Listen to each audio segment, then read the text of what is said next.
Concept कल वाला ये जो मैंने आपको कराया था डबल ब्लॉक सिस्टम का, एक नीचे वाले ब्लॉक पे हमने फोर्स लगाई है, 6 kg और 4 kg के ब्लॉक्स हैं, ठीक है। दोनों फ्रिक्शन सरफेस, दोनों फ्रिक्शन पे सरफेस पे फ्रिक्शन दिया हुआ मैंने। म्यू के और म्यू एस का ध्यान रखना, वो किसी रीजन से लिखा है मैंने। म्यू के म्यू एस में आपको मैंने पढ़ाया था ना काइनेटिक और स्टैटिक में क्या फर्क है, तो उस चीज का ध्यान रखो। और उसी मेथड से सॉल्व होगा जो मैंने आपको नेट फोर्स वाला मेथड बताया था, कि जब एक ब्लॉक पे मैं फोर्स लगा रहा हूँ और दूसरा ब्लॉक उसके ऊपर रखा है, तो वो किस मैक्सिमम एक्सेलरेशन तक साथ चलेंगे, तो कितनी मैं मैक्सिमम फोर्स लगा सकता हूँ। कल ही सिखाया ना वो वाला कॉन्सेप्ट। सर सिखाया तो था, पढ़ा नहीं मैंने।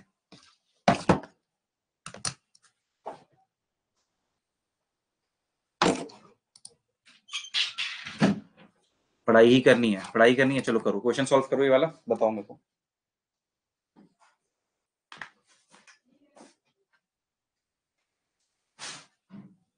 अच्छा, अभी अभी हटाना है, अभी हटाओ तो बताओ।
दीपिका आंसर आया?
सर नहीं हुआ, चलिए अब बताइए। तो मैं बता तो दूंगा आपको, मुझे कोई प्रॉब्लम नहीं है, लेकिन मेरा पॉइंट आप समझ लो। मेरा पॉइंट क्या होता है कि स्टूडेंट को समझ में आया मैक्सिमम। हम कल भी इस तरह के एक दो क्वेश्चन कर चुके हैं, जो कि आपने मुझे कंफर्म किया कल क्लास में कि सर समझ में आया है कैसे। वो बिल्कुल सिमिलर लाइंस पे क्वेश्चन था जो मैंने आपको होमवर्क ले दिया। 108 न्यूटन वाला क्वेश्चन कराया था, नहीं कराया था मैंने आपको? इधर है 108 न्यूटन वाला क्वेश्चन। नहीं, ये तो कुछ और है, ये भी कुछ और है, ये भी कुछ और है। पिछले वाले पीपीटी में होगा, बट आई नो मैंने कराया वो क्वेश्चन। मलिनी ने सॉल्व किया था, 108 आंसर निकाला था। देखो बिल्कुल सिमिलर लाइंस पर एक क्वेश्चन है। आपको करना क्या होता है, इस तरह का कोई भी क्वेश्चन है तो फोर्स पहले कौन से ब्लॉक पे लग रही है कि 6 kg वाले ब्लॉक पे सर लग रही है फोर्स, ठीक है 6 kg वाले पे लग रही है ऑलरेडी। तो अब कौन सा ब्लॉक बच गया सर? ऊपर 4 kg वाला, 4 kg वाला बच गया। 6 kg वाले पे फोर्स कहाँ लग रही है सर? 6 kg वाले पे फोर्स लग रही है राइट की तरफ। मैंने कहा जी ठीक बात, राइट की तरफ। 4 kg वाले कौन सी फोर्स है जो राइट की तरफ ले जा सकती है? Friction sir.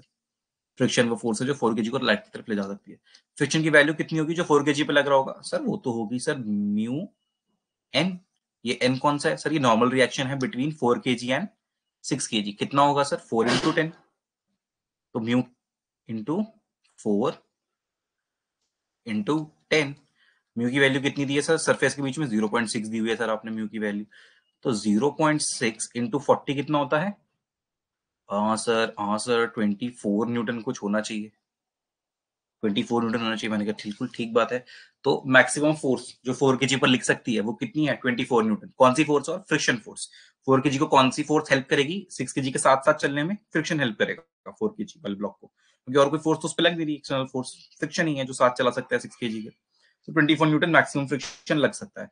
तो अगर 24 न्यूटन मैक्सिमम फ्रिक्शन लग सकता है तो क्या कितना एक्सेलरेशन दे पाएगा 4 kg वाले ब्लॉक को? सर एक्सेलरेशन तो दे देगा सर फोर्स अपॉन मास। तो 24 अपॉन 4 अगर आप कर दो सर तो 6 आ जाएगा सर, 6 मीटर पर सेकंड स्क्वायर। करेक्ट है। 24/4 6। तो ये मैक्सिमम एक्सेलरेशन है जो 4 kg के ब्लॉक का हो सकता है। इससे ज्यादा एक्सेलरेशन पॉसिबल नहीं है। तो क्योंकि सर 4 kg वाले ब्लॉक का मैक्सिमम एक्सेलरेशन जो पॉसिबल है वो 6 मीटर पर सेकंड स्क्वायर है, तो 6 kg का भी उतना ही होना चाहिए सर। अगर 6 kg 6 मीटर पर सेकंड स्क्वायर की ज्यादा से एक्सेलरेशन से चलेगा तो वो तो आगे निकल जाएगा, लेकिन 4 kg वाला ब्लॉक फिसल के पीछे रह जाएगा सर। और वो हमको चाहिए नहीं। हमको क्या चाहिए? जब both the blocks should move together. System लिखा है ना, सिस्टम का मतलब होता है कि 4 kg एंड 6 kg कंबाइंड साथ में मूव करें, ठीक है, सेम एक्सेलरेशन साथ में मूव करें। तो मैक्सिमम वैल्यू ऑफ एक्सेलरेशन जब तक वो साथ साथ रहेंगे वो है 6 मीटर पर सेकंड स्क्वायर। तो पूरे सिस्टम का मास कितना है? सिस्टम का मास तो सर, ओहो कौन मैसेज कर रहा है टेलीग्राम पे? चलो बाद में दूंगा, पहले वाला क्वेश्चन एक्सप्लेन कर दूं आपको। कितना है सिस्टम का मास सर? 10 kg। मैंने कहा ठीक है, वेरी गुड 10 kg। तो 10 kg है टोटल मास सिस्टम का। और सिस्टम का टोटल एक्सेलरेशन कितना है सर? सिस्टम का एक्सेलरेशन मैक्सिमम 6 मीटर पर सेकंड हो सकता है। तो सिस्टम पे नेट फोर्स निकल के आ गया सर 60 न्यूटन। इतना फोर्स सिस्टम पे मैक्सिमम लग सकता है। क्या ये बात सही है? नहीं सर, ये बात सही नहीं है, क्योंकि सर ये तो नेट फोर्स जो बाहर से लग सकता है एफ उसकी वैल्यू है। पर क्या ये ओनली फोर्स है जो 6 kg पे लग रहा है? नहीं सर, ये ओनली फोर्स नहीं है। फ्रिक्शन भी लग रहा है 6 kg वाले ब्लॉक पे पीछे की तरफ। क्या लग रहा है? फ्रिक्शन लग रहा है पीछे की तरफ। लग रहा है ना, यहाँ पे दिया हुआ मैंने फ्रिक्शन कोएफिशिएंट 0.2। तो कितना फ्रिक्शन लग रहा होगा पीछे की तरफ 6 kg वाले ब्लॉक पे? सर देखो 6 kg वाले ब्लॉक पे फ्रिक्शन लग रहा होगा म्यू टाइम्स एन, जो नॉर्मल रिएक्शन होगा 6 kg वाले ब्लॉक के बीच में और इस ग्राउंड के बीच में। तो सर टोटल मास जो ग्राउंड के ऊपर रखा हुआ है वो रखा हुआ है 6 + 10, ठीक है। दोस्तों सर दोनों दोनों ब्लॉक्स का वेट लेंगे। मैंने कहा ठीक बात है, दोनों ब्लॉक्स का वेट लो कि आप। कितना है वो? 10। 10 इंटू 0.2 कितना? कितना होता है 10 इंटू 0.2? 2 होता है सर, इंटू जी 20 होता है सर। कल एक फॉर्मूला आपने बताया था sir, that F that is external force minus the friction force which is 0.2 into 10 into G will be equal to the net force, जो कि हमें दी हुई है कितनी? 60 न्यूटन हमने निकाली है, मतलब 60 न्यूटन। तो सर एफ की जो एक्चुअल वैल्यू आएगी यहाँ से वो आ जाएगी, जी की वैल्यू 10 रखेंगे तो मैं 100 into 2 it's nothing but 20। And 60 + 20 80 Newton. अब बताओ दीपिका, 1 मिनट लो, सोचो आराम से, मैं टेलीग्राम चेक कर लूं तब तक।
दीपिका बेटा समझ में आया?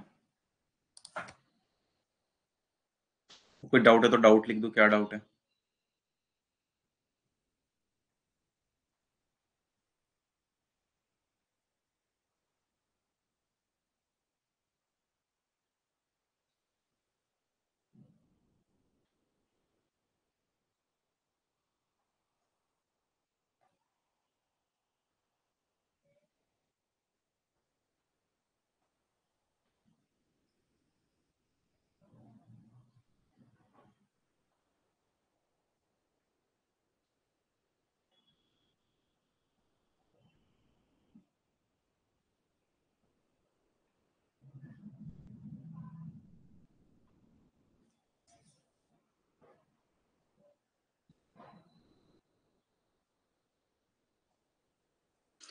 कॉन्सेप्ट में थोड़ा कंफ्यूज हो गई थी। ट्रेंडिंग ट्रेंडिंग है आप लोगों में, ये वाला क्वेश्चन करो।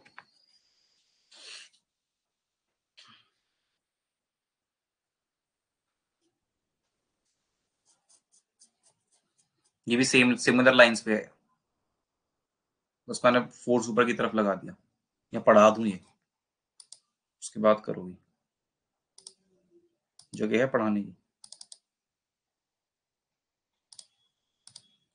देखो ये रहा 108 न्यूटन, कराया हुआ है मैंने कल, ढूंढ रहा था इसे ही।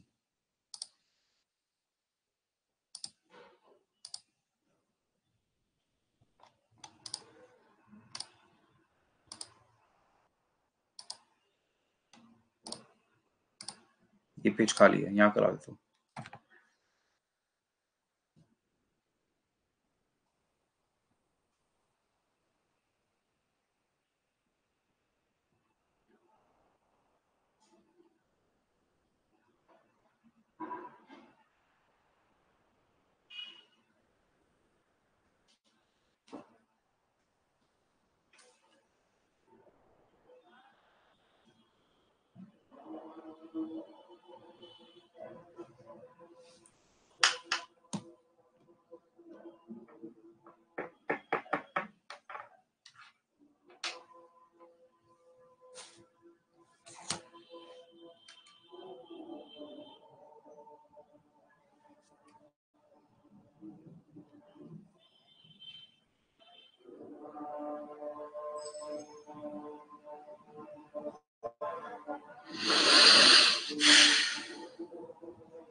सीधी क्यों नहीं बनती है?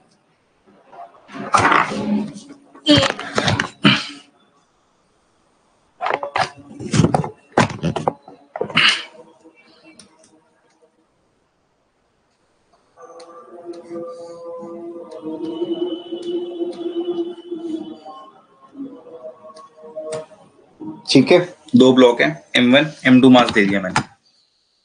फर्क क्या है, इस बार मैंने ऊपर वाले के ऊपर फोर्स लगाया, एक्सटर्नल फोर्स एफ एक्सटर्नल मैंने ऊपर वाले के ऊपर लगाया, ठीक है। और फ्रिक्शन कोएफिशिएंट बिटवीन द, इसको ग्राउंड मान लो आप, ground and M1 block, ground और M1 ब्लॉक के ऊपर फ्रिक्शन कोएफिशिएंट है इन दोनों के बीच में म्यू वन है और M1 और M2 ब्लॉक के बीच में जो फ्रिक्शन कोफिशिएंट मैंने दिया हुआ है दैट इज म्यू2, म्यू1 म्यू2। ठीक है, दोनों सरफेसेस में अलग अलग फ्रिक्शन कोफिशिएंट है और मैंने M2 पर एक्सटर्नल फोर्स लगाया राइट की तरफ, तो एक्सेलरेशन M2 का जाहिर सी बात है राइट की तरफ होगा। चलिए, तो इस केस में भी हमें सेम चीज निकालनी है, मैक्सिमम फोर्स अप्लाइड। लिख देता हूं आपके लिए आसानी हो जाएगी।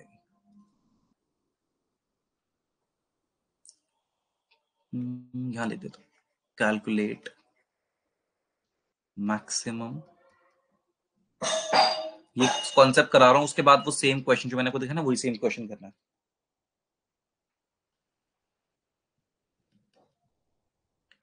अप्लाइड है, calculate the maximum force applied on the block M2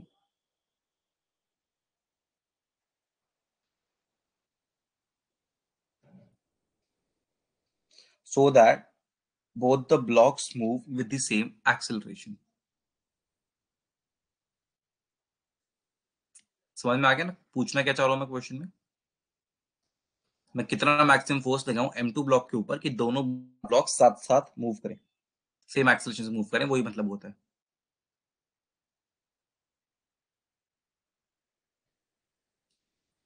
same acceleration का मतलब क्या होता है कि दोनों ब्लॉक साथ साथ मूव करें। ठीक है, तो देखो इस तरह के क्वेश्चन को अप्रोच करने का तरीका क्या होता है दीपिका? सबसे पहले ना FBD बनाया करो आप, बहुत आसान हो जाता है, उससे चीजें सिंप्लीफाई हो जाती हैं। जैसे ये बनाओ, M2 का FBD बना लो आप। M2 पे कौन से फोर्स एक्ट कर रहा है? सिर्फ एक फोर्स नीचे एक्ट कर रहा है, M2G। नीचे नीचे का फोर्स एक्ट कर रहा है F फोर्स। ऊपर क्या फोर्स एक्ट कर रहा है M2 पे? Normal reaction. ठीक है, और अब मुझे एक बात बताओ, M1 पे कहां का फोर्स एक्ट कर रहा है? ये M1 रहा, M1। इस पे नीचे एक्ट कर रहा है M1G। इस पे आगे की तरफ एक्ट करेगा फ्रिक्शन फ्रॉम M2। ठीक है, फ्रिक्शन फ्रॉम M2 ब्लॉक जो लगाएगा आगे की तरफ। ठीक है, ऊपर कुछ नॉर्मल रिएक्शन लग रहा होगा। ठीक है, और एक अपोजिंग फोर्स लगेगा इस पे पीछे की तरफ, जो कि ड्यू टू इटसेल्फ होगा, फ्रिक्शन फ्रॉम ग्राउंड बोलो, ग्राउंड की वजह से होगा। ये फ्रिक्शन फोर्स M2 की वजह से आगे की तरफ है, ग्राउंड की वजह से पीछे की तरफ है M1 ब्लॉक पे। ठीक है, ये चीज क्लियर हो गई आपको? ठीक है, अब मुझे एक बात बताओ कि what is the normal reaction between M1 and M2? Normal reaction between between M1 and M2 कितना होगा? Sir M2G। ये तो बात क्लियर है, यहां पर कितना नॉर्मल रिएक्शन होगा? M2 के वेट के बराबर होगा। ठीक है ना, M1 M2 पे कितना नॉर्मल रिएक्शन लगाएगा ऊपर की तरफ? Weight of that is equal to weight of the M2G। तो यह है normal reaction between M1 and M2। अब मुझे एक बात बताओ कि फ्रिक्शन बाय M2, अब मैं यहां पे लिखूं फ्रिक्शन बाय M2 ब्लॉक कितना होगा? म्यू2 M2G। M2 ब्लॉक का फ्रिक्शन जो M2 ब्लॉक की वजह से होगा लगेगा किस पे? M1 ब्लॉक पे लगेगा। तो म्यू2 M2G that is it is the maximum force on the M1 block. इसको यहां पर करके ऐसे भी लिख सकते हो, maximum force on M1 block, क्योंकि M1 ब्लॉक पे तो एक्सटर्नल फोर्स लग नहीं रही है। M1 ब्लॉक का एक्सेलरेशन अगर कोई M2 की डायरेक्शन में कराएगा तो वो कौन सा फोर्स कराएगा? कौन सा फोर्स कराएगा? फ्रिक्शन फोर्स कराएगा। हैज टू समना join, let me just check. नहीं, कोई नहीं आया। ये बात समझ में आ रही है ना आपको?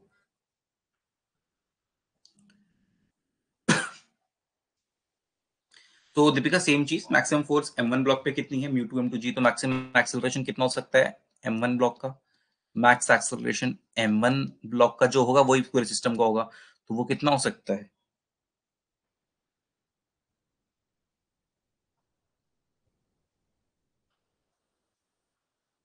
जी, कैलकुलेट करने के लिए ये कैलकुलेट करना नेक्स्ट स्टेप में, क्योंकि उससे पहले नॉर्मल रिएक्शन ग्राउंड और M1 के बीच में निकाल लो। इरेजर कहाँ है मेरी? ये नेक्स्ट स्टेप में कैलकुलेट करते हैं मैक्सिमम एक्सेलरेशन, नॉर्मल रिएक्शन निकालिए, कैसे समझ आएगा आपको? मैं भी ना।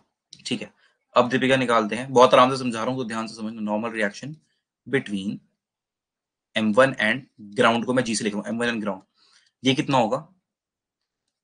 M1 प्लस M2 इंटू जी होगा ये। ग्राउंड पे ग्राउंड जो नॉर्मल रिएक्शन लगाएगा वो दोनों के वेट के बराबर होगा, क्योंकि M2 M1 के ऊपर रखा है और M1 ग्राउंड के ऊपर रखा है, तो अल्टीमेटली ग्राउंड के ऊपर तो M1 और M2 दोनों का वेट आ रहा है। तो इसीलिए ग्राउंड से जो नॉर्मल रिएक्शन ऊपर की तरफ लगेगा M1 पे, वो कितना होगा, M1 प्लस M2 G के बराबर होगा। Normal reaction between M1 block and ground will be equal to mass of both the blocks M1 and M2। तो दोनों को मैंने ऐड किया। क्लियर? Yes sir, clear. देखते हैं अभी कितना क्लियर हुआ नहीं हुआ, यही तो देखना है।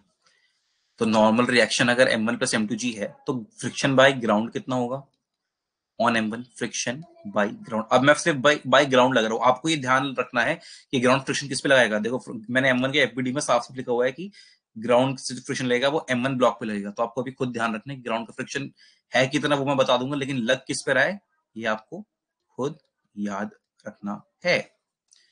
सिंपल है, ग्राउंड से जो फ्रिक्शन लग रहा है उसकी वैल्यू कितनी होगी, म्यू1 M1 प्लस M2 इंटू जी। नॉर्मल रिएक्शन अगर M1 प्लस M2G है तो फ्रिक्शन बाय ग्राउंड कितना होगा, म्यू टाइम्स n, तो म्यू1 M1 प्लस M2G। अब अगर मुझे नेट फोर्स कैलकुलेट करना है ना, F net force F calculate करना है, तो मुझे सिस्टम का नेट एक्सेलरेशन निकालना पड़ेगा। अब M1 ब्लॉक पे इस केस में ना बेटा दो फोर्स लग रही हैं। जब हम नीचे फोर्स लगाते थे ना नीचे वाले ब्लॉक पे, तो ऊपर वाले ब्लॉक पर सिर्फ और सिर्फ फ्रिक्शन लगता था और कोई फोर्स नहीं होती थी। लेकिन जब हम ऊपर वाले ब्लॉक पे फोर्स लगाते हैं, दीपिका, जब हम M2 पे फोर्स लगा रहे हैं जो कि ऊपर रखा हुआ है, तब M1 पे ना दो फोर्स लगेंगी। एक तो M2 जो ऊपर वाला ब्लॉक है वो फ्रिक्शन लगाएगा M1 पे ताकि वो साथ साथ चले, और दूसरा ग्राउंड एक और फ्रिक्शन लगाएगा M1 पे। तो दो फ्रिक्शन लग रहे हैं M1 ब्लॉक के ऊपर, लोअर ब्लॉक पे दो फ्रिक्शन लग रहे हैं। There are two kinds of friction acting on M1 block. Why? One friction is due to the M2 block which is above M1, and that friction by the M2 block, friction force by M2 block, is responsible for the motion of lower block or M1 with M2। ठीक है, इतनी बात clear है। The friction by the ground, friction force by the ground, which is mu1 M1 plus M2 into G, is responsible for resisting the movement of M1 block। जो ground से friction लग रहा है M1 ब्लॉक के ऊपर, M1 M2 बार बार बोल रहा हूँ, कंफ्यूज मत होना, समझ जाना M1 कहाँ है M2 कहाँ है, लोअर और अपर नहीं बोलूंगा बार बार। So the friction force by the ground on the M1 block is opposing the motion। Motion को अपोज कर रहा है ना, कौन सा मोशन, राइट साइड जाने वाला। M2 तो राइट की तरफ जा रहा है, तो M2 क्या चाहता है, M2 और M1 के बीच का फ्रिक्शन चाहता है भाई M1 भी राइट में जाता रहे, जुदा ना हो दोनों। ठीक है, M1 भी राइट साइड मूव करे। लेकिन ग्राउंड और M1 ब्लॉक के बीच के फ्रिक्शन क्या चाहता है कि M1 अपनी जगह पे रहे जहां पर था, अपनी जगह से ना हिले। तो ground will apply friction force on the M1 block towards back side, towards left। ठीक है, पीछे की तरफ लगाएगा। ठीक है, so friction by the ground on the M1 block will be toward backward side or left side। The value of friction force will be nothing but by the ground will be mu1 M1 plus M2 into G। If I want to calculate the net force now, ठीक है, if I want to calculate net force now, so first of all I have to calculate the net acceleration of the system। Net acceleration of the system is, कैसे निकालूंगा net acceleration, उस जो M1 block का maximum acceleration जो M1 block हो सकता है वही सिस्टम का नेट एक्सेलरेशन होगा। हर बार ये चीज याद रखना, नेट एक्सेलरेशन सिस्टम का कैसे निकालोगे, जिस ब्लॉक पर फोर्स नहीं लग रही है, जिस ब्लॉक के ऊपर फोर्स नहीं लग रही है उसका कितना मैक्सिमम एक्सेलरेशन हो सकता है, वही पूरे सिस्टम का होगा। ये बात याद रखना, ठीक है। कैसे निकालेंगे मैक्सिमम एक्सेलरेशन, मैक्सिमम एक्सेलरेशन ऐसे निकालेंगे सर, जिस ब्लॉक पर फोर्स नहीं लग रही है, जो फ्रिक्शन फोर्स की वजह से मूव कर रहा है, उसका मैक्सिमम एक्सेलरेशन कितना हो सकता है, जो उसका हो सकता है वही पूरे सिस्टम का हो सकता है। साथ साथ तभी चलेंगे वरना अलग अलग हो जाएंगे। मैंने कहा वेरी गुड भाई, बच्चे समझदार हैं, समझ रहे हैं धीरे धीरे। तो अब देखो नेट एक्सेलरेशन निकालेंगे हम सिस्टम का निकालेंगे सिस्टम का। तो सिस्टम का नेट एक्सेलरेशन निकालने के लिए पहले सिस्टम का मास लिखेंगे M1 plus M2 multiplied by, sorry net force निकाल रहा हूं मैं, ये net mass of the system multiply net acceleration. Net acceleration कैसे निकालेंगे, जो M1 का होगा।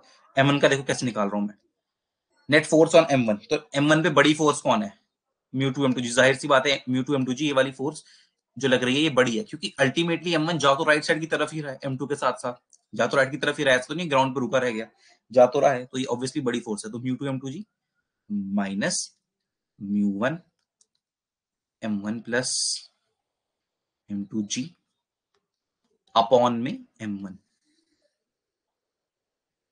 ठीक है, ये है क्या, जलवा जलवा जलवा जलवा। बेटा ये नेट फोर्स है सिस्टम पे, ठीक है, net net total mass of the system multiplied by the net acceleration of the system, ठीक है। तो bigger force minus smaller force divide by the mass of the system. इस तरीके से कुछ मैंने निकाला है। अरे ये जी बाहर नहीं होगा ब्रैकेट के, क्या कर दिया मैंने, इसका मतलब अलग हो जाएगा, जी ब्रैकेट के बाहर कर दूंगा, इसके साथ है ना जी। छोटी छोटी गलतियां पकड़ लिया करो मेरी, मैं पकड़ नहीं पाया तो तुरंत हैंड रेज रिक्वेस्ट होनी चाहिए सर। बिलांडर कर दिए हैं, बिलांडर, जी को बाहर लिख दिए हैं। इस एक्सप्रेशन को उठा करके लेके चलता हूं मैं, एक पेज ऐड करते हैं। इसको ब्लैक कैसे बनाएं,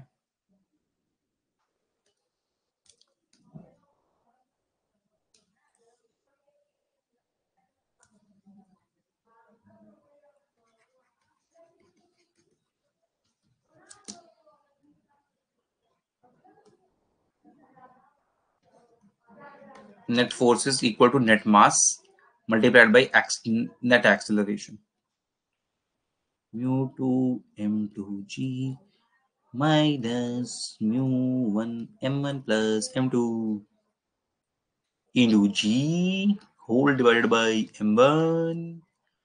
ठीक है सर, ये तो नेट एक्सेलरेशन है m1 का, मैक्सिमम एक्सेलरेशन m1 का, नेट बोलो या मैक्सिमम बोलो, इस एक्सेलरेशन को मैंने टोटल सिस्टम के मास से मल्टीप्लाई कर दिया, तो मुझे मिलना चाहिए क्या, net force on the system. लेकिन net force on the system नहीं मिलेगा, मिलेगा मुझे क्या, net net external force minus mu 1 m1 plus m2 into G. ये क्या है, ये है फ्रिक्शन फोर्स बेटा। ये कौन सी फ्रिक्शन फोर्स है जो इस ब्लॉक को अपोज कर रही है, देखो m1 ब्लॉक m2 ब्लॉक, ये फ्रिक्शन फोर्स आगे की तरफ, ठीक है। m1 ब्लॉक पे एक फ्रिक्शन फोर्स आगे की तरफ काम कर रही है, एक पीछे की तरफ काम कर रही है, ठीक है। इस पूरे सिस्टम को अगर आप ध्यान से देखो तो इस पे जो नेट एक्सटर्नल फोर्स है वो राइट साइड लग रही है, लेकिन इस पे एक फ्रिक्शन फोर्स पीछे की तरफ भी तो लग रही है बाय ग्राउंड। तो फ्रिक्शन फोर्स बाय ग्राउंड की वैल्यू जो हमने कैलकुलेट करी थी वो यहाँ पे आएगी। ये एफ एक्सटर्नल फोर्स आगे की तरफ ले जा रही है M2 ब्लॉक को, इसकी वजह से फ्रिक्शन पैदा हो रहा है जो M1 को आगे ले जा रहा है, लेकिन इस पूरे सिस्टम को अपोज कौन कर रहा है, ग्राउंड का फ्रिक्शन फोर्स, ठीक है। तो F minus mu M1 plus M2 into G करना बहुत जरूरी था यहाँ पे, ठीक है बालको। तो इसे आप सॉल्व करोगे तो आपका एक एक्सप्रेशन निकल के आएगा। दीपिका को कुछ समझ नहीं आ रहा कि सर क्या चल रहा है, M1 M2, बिल्कुल आपने तो इतना कॉम्प्लेक्स बना दिया थी सिंपल चीज को, इससे अच्छा तो मैं किसी और से पढ़ लेती, कम से कम सिंपल तो पढ़ा था। M1 M2 म्यू 2 म्यू 1 कुछ भी करे जा रहे हो। अच्छा और परेशान नहीं करूंगा मैं आपको, मैंने आपको जितना कॉन्सेप्ट सिखाना था सिखा दिया। इस पूरे को सॉल्व करोगी ना दीपिका, इस पूरे को सॉल्व करोगी तो आपको एफ मैक्स की वैल्यू, एफ की वैल्यू, इस एफ की वैल्यू, एफ मैक्स, इसकी वैल्यू आपको ये मिल जाएगी, ठीक है। अब मैं आपको और कैलकुलेशन सिखा करके बिल्कुल आप टाइम भी वेस्ट नहीं करूंगा ज्यादा। अभी फाइनल एक्सप्रेशन याद रखो। पता है करोगी कैसे कैलकुलेशन, में हिंट दे देता हूँ। इस वाले पूरी टर्म को इस सॉरी इस वाले कहाँ पेन चल गया, इस वाले पूरे टर्म को आपको इस साइड एलएचएस में ट्रांसफर करना है, ठीक है। फिर आपको कॉमन लेना है म्यू 2 माइनस म्यू 1, फिर आपको M1 प्लस M2, तो ये आपकी फाइनल इक्वेशन निकल के आ जाएगी। आप इसको ध्यान से देख लो, थोड़ी देर अच्छे से निहार लो, फिर क्वेश्चन करेंगे। और ये भी बताओ साथ साथ समझ में आया, सर आ रहा है समझ में, कौन कौन है क्लास में, और सपना हैज ज्वाइंड, खैर दीपिका समझ में आ रहा है, सपना तो बीच में आती है।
हेलो, कहाँ पे हो?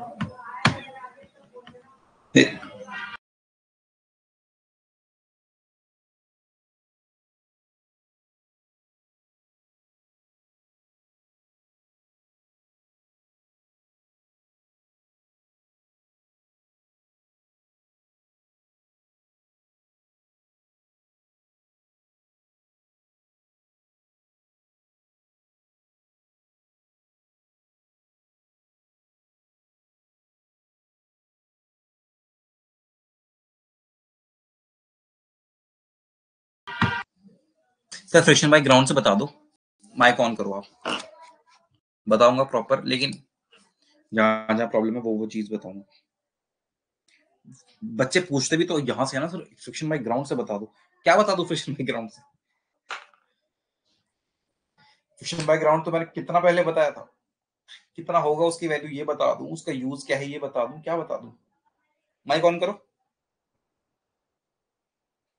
अब मत बोलना सिग्नल की प्रॉब्लम है, क्योंकि आज बस आप ही हो क्लास में, आप ही पढ़ रहे हो मुझसे, आप ही बोल दो सिग्नल की प्रॉब्लम, तो कैसे चलेगा? सपना आई और सपना गई।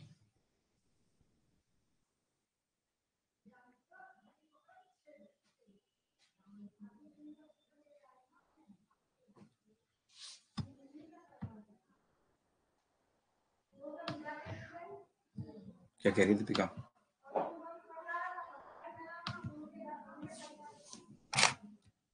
वॉइस नहीं जाती मेरी माइक में। क्या बताऊं बेटा, फ्रिक्शन बैकग्राउंड से तो ऐसे क्लास एग्जिट हो जाएगी। ऐसे क्या बताऊं, बताओ मैं फ्रिक्शन बैकग्राउंड से क्या बताऊं? फ्रिक्शन बैकग्राउंड की वैल्यू कैसे निकाली वो बताऊं? फ्रिक्शन बैकग्राउंड का मैंने कहाँ यूज किया ये बताऊं? यूज तो मैंने हर जगह किया है।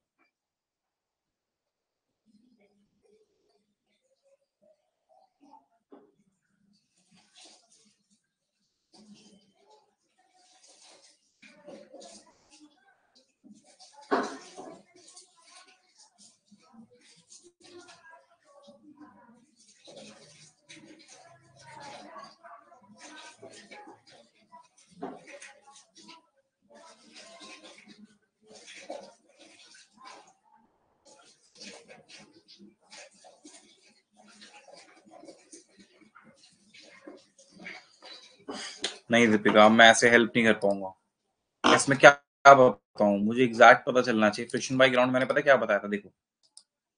अरे अंडू कर रहा हूँ, ये देखो। पॉइंटर नहीं है ना मेरे पास, वरना पॉइंटर से बता देता।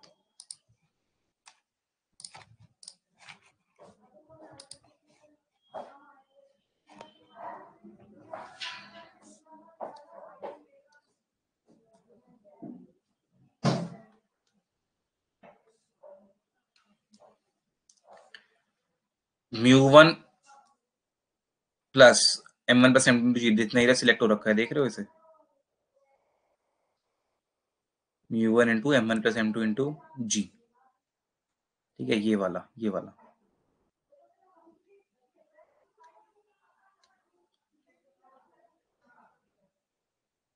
ये म्यू1 का 1 मूव हो गया। ऐसे सिलेक्ट करके मूव कर सकते हैं क्या? तो बढ़िया चीज है, मुझे तो पता ही नहीं था। अच्छा, खेलेंगे बाद में। देखो फ्रिक्शन बैकग्राउंड म्यू1 into M1 plus M2 into G, ये वैल्यू है फिश बैकग्राउंड की। फिश बैकग्राउंड कैसे कैसे कैलकुलेट होगा? फिश कैलकुलेट होगा इस रूल से कि ग्राउंड कितना नॉर्मल रिएक्शन लगा रहा है ऊपर की तरफ। जो ग्राउंड ऊपर की तरफ नॉर्मल रिएक्शन लगा रहा है बेटा, वो होगा M1 प्लस M2 इंटू जी। मैंने दोनों मास को क्यों इंक्लूड किया जबकि सिर्फ M1 रखा हुआ है? इसीलिए इंक्लूड किया क्योंकि ग्राउंड पर तो M2 का वेट भी आ रहा होगा।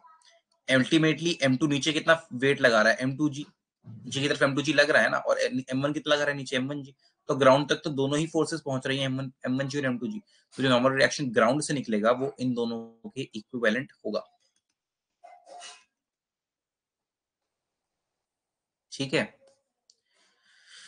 और म्यू टाइम्स नॉर्मल रिएक्शन आपका क्या होता है? म्यू टाइम्स नॉर्मल रिएक्शन आपका होता है the value of friction force. तो वो है ग्राउंड से फ्रिक्शन फोर्स। इसका मैंने यूज कहाँ किया? मैंने हर जगह किया इसका यूज। देखो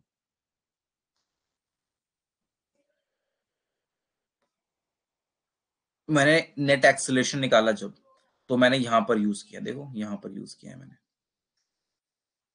μ1 m1 plus m2 into G, ये किया ना यूज मैंने।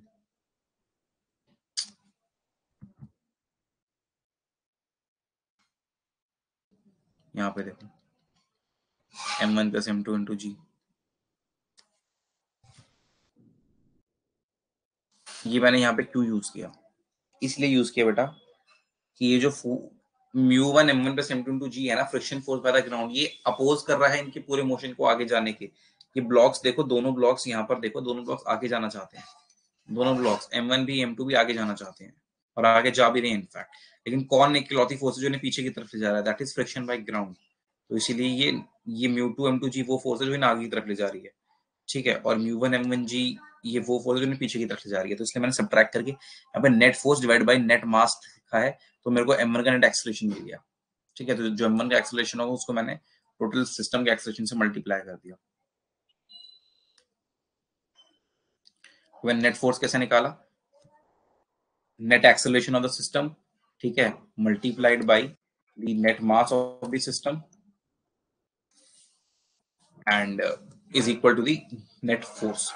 तो net force F max minus μ1 m1 plus m2g क्यों होगा? क्योंकि F मैक्स क्या आगे ले जाना चाह रहा है और μ1 m1 प्लस m2g पीछे ले जाना चाह रहा है। ठीक है, आई बात समझ में?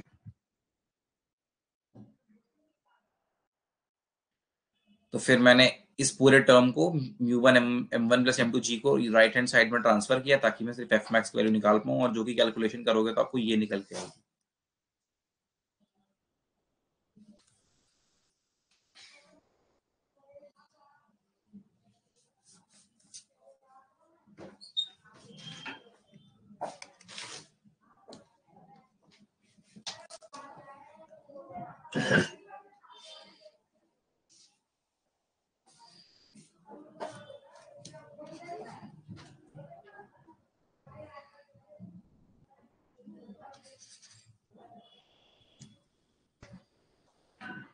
क्लियर? क्वेश्चन करो फिर। मेरे को समझ नहीं आया, मैंने वैसे क्या ही हेल्प करी आपकी? मैंने तो कुछ भी हेल्प नहीं करी इसमें, पता है, मैं सच बताऊं आपको। बस एक बार बता दिया जो चीजें पहले बताई थी, इसमें कुछ डाउट वाला चीज था सा नहीं। क्वेश्चन करो बेटा, ये सॉल्व करने का ट्राई करो, उसी चीज पे बेस्ड है सेम। एफ की वैल्यू कैलकुलेट करनी है आपको, वो फॉर्मूला मैंने आपको दोबारा बता दिया, मेथड भी बता दिया कैलकुलेट करने का। चाहे तो आपको फॉर्मूला दोबारा दिखा देता हूँ, उसी से कैलकुलेट करना है एफ मैक्स की वैल्यू। एक और बार देख लो बेटा फॉर्मूला, नहीं समझ आया होगा। क्या फॉर्मूला है? μ2 माइनस μ1। ठीक है, ये फॉर्मूला है। फटाफट लिख रही है दीपिका, जल्दी जल्दी लिख रही है कॉपी में। ये फॉर्मूला याद मत करना, ये मेथड याद करना। ये मेथड, ये कैलकुलेशन ज्यादा क्लास में टाइम ना ले, इसलिए मैंने आपको ऐसे बता दिया, डायरेक्ट फॉर्मूला सॉल्व करके जो आता है। बट आप मेथड ध्यान रखो, फॉर्मूले कितने याद करोगे, ऐसे मेथड आना चाहिए। ये वाला क्वेश्चन ट्राई करो इस बेसिस पे।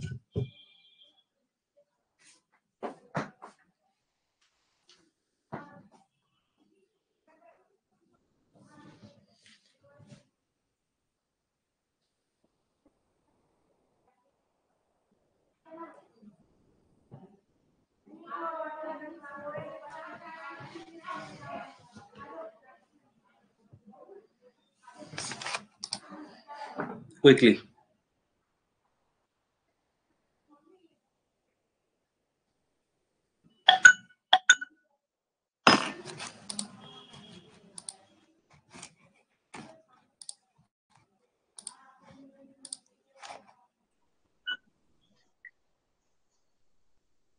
ये इस पे सुनना। Sir, once show the formula, sir.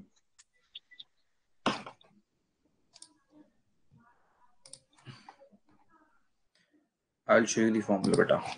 This is the formula.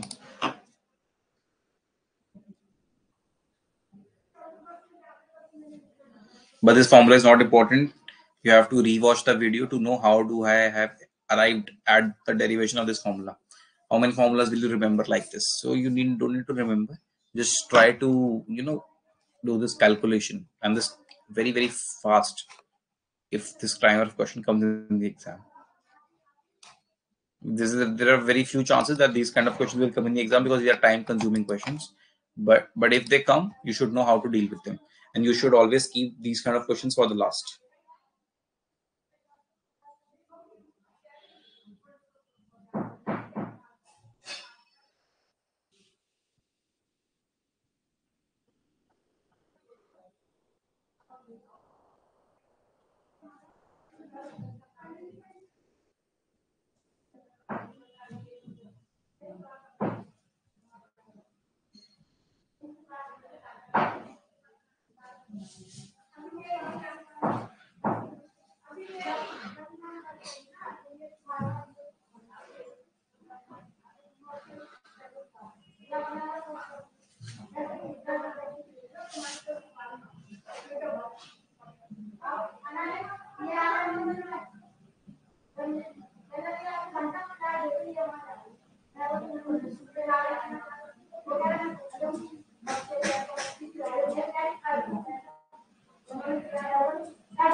कल करोगे क्या सॉल्व 2 मीटर पर सेकंड स्क्वायर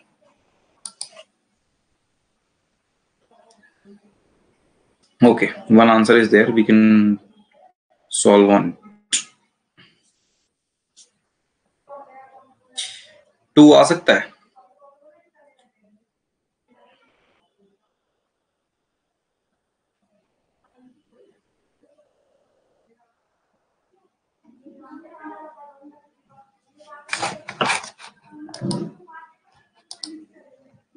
दीपिका मैंने पूछा क्या, बता क्या रहे हो, जरा चेक करो एक बार।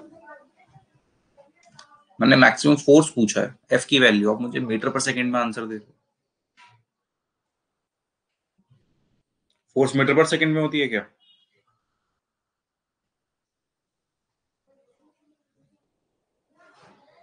इतना गलत भी आंसर नहीं देना है, मैं कह देता हूँ मजाक मजाक में कभी कि कोई बात नहीं बेटा, ट्राई करना इज इम्पोर्टेंट, गलत आंसर दे दिया करो, पर इतना गलत नहीं देना होता है। पूछा कुछ और है, बता कुछ और रहे हो, इतना इतना थोड़ी होता है। छोड़ो, क्या बोलूं, सेम वही चीज। 2 kg वाले ब्लॉक पे maximum how much force can act on 2 kg block?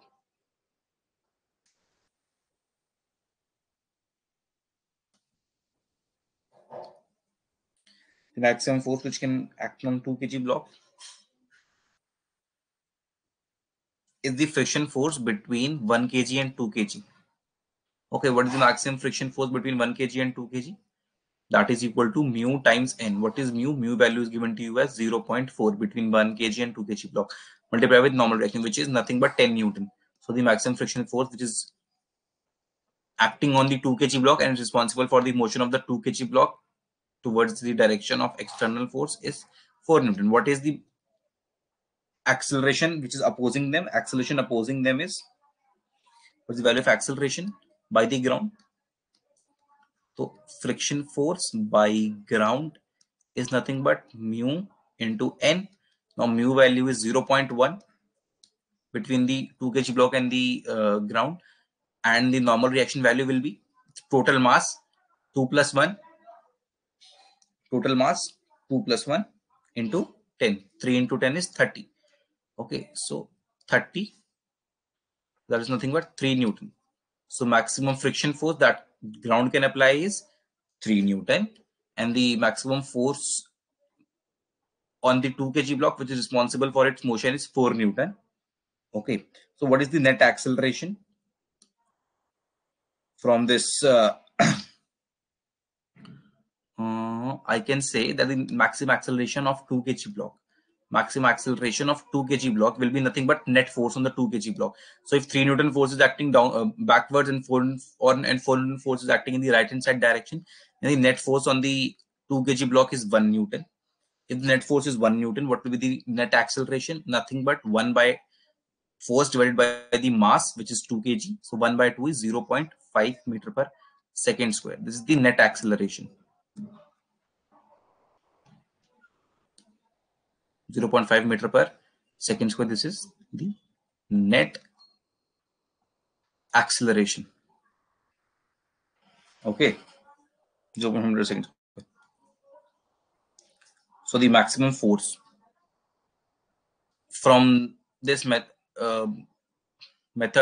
will be the maximum force निकालने के लिए क्या लगाते थे हम? Maximum force on system. Maximum force on system will be total mass of the system multiplied by with the maximum acceleration, which is 0.5. That is equals to 1.5 Newton. So basically, I am saying 1.5 Newton is equals to the external force F minus the friction force by the ground. Friction force by the ground is 3 Newton. So F minus 3 Newton. So what is the value of F from here? 4.5 Newton. That's how you solve it, Deepika. 4.5 Newton. Sir फिर मेरे sir के ऊपर से चला गया, अभी भी बता दो। 8 न्यूटन। सॉरी सर, अरे बाबू परेशान क्या चीज कर रही है आपको, मुझे बताओ क्या चीज परेशान कर रही है? फ्रिक्शन में वो चीज बोल भी नहीं रहे हो, आपका माइक खराब होता, मुझे टेलीग्राम पे बताओ कि क्या चीज है जो आपको समझ में ही नहीं आ रही, क्वेश्चन सॉल्व ही नहीं हो पा रही, जिसकी वजह से करना कुछ नहीं है। जो ब्लॉक पे फोर्स नहीं लग रही है उसका मैक्सिमम एक्सेलरेशन निकालना है, कितना पॉसिबल है, ठीक है, और उसके हिसाब से आपको आगे की पूरी कार्रवाई करनी है। मैक्सिमम एक्सेलरेशन मैंने उसका निकाल लिया, दोनों फ्रिक्शन कैलकुलेट कर लिया कि 1 kg 2 kg के ब्लॉक में कितना फ्रिक्शन होगा। Then I calculate what is the friction maximum value of friction by the ground. So the maximum acceleration on the 2 kg by this logic will be 0.5 meter per second square. Maximum force will be total mass, which is 2 plus 1, 3 kg, multiplied by 0.5, which is the maximum acceleration of the 2 kg block. Okay, we have to take the maximum acceleration of that block on which the force is not getting applied. So the force is not getting applied on the 2 kg block. So I will take the maximum acceleration of the 2 kg block as the maximum acceleration of the whole system. So 3 into 0.5. By that logic, the maximum force should be 1.5 Newton.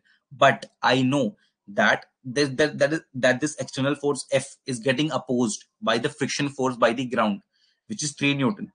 So the maximum value of F will not be 1.5 Newton, but it will be 1.5 plus 3 Newton, because ground is opposing with the help of friction force, which is equal to 3 Newton. So F is equals to 1.5 plus 3, which is 4.5 Newton.